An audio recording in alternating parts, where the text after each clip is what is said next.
on parle frais d'achat immobilier. Vous êtes prêt à vous lancer dans votre projet immobilier?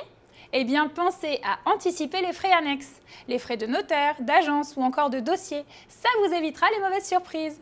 Regardons ça ensemble de plus près. Tout d'abord, les frais de notaire.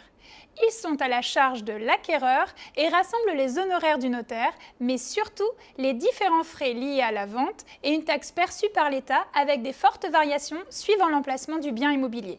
Sachez que les frais de notaire sont calculés sur le prix du bien. Vous pouvez compter entre 7% et 8,5% du montant du bien dans l'ancien et entre 3% et 4,5% dans le neuf. À noter que si vous faites construire une maison, les frais de notaire ne s'appliquent que sur le terrain. Ensuite, les frais d'agence. Ils sont en général intégrés au prix affiché du bien. Les frais d'agence dépendent du mandat passé entre le vendeur et l'agence immobilière. Voyons maintenant les frais de garantie. Ils sont incontournables. C'est ce qui permet à la banque qui vous prête de se garantir en cas de défaillance de votre part. Sachez que les frais de garantie prélevés par la banque diffèrent selon la garantie qui sera mise en place. Ils sont en fonction du montant du prêt et non du montant de votre achat. Et enfin, les frais de dossier. On les appelle aussi les frais bancaires.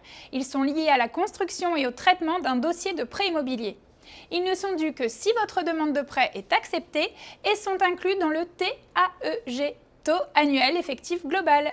Pour finir, sachez que certains prêts réglementés, comme le prêt à taux zéro par exemple, peuvent ne pas avoir de frais de dossier. N'hésitez pas à prendre conseil auprès de votre banque.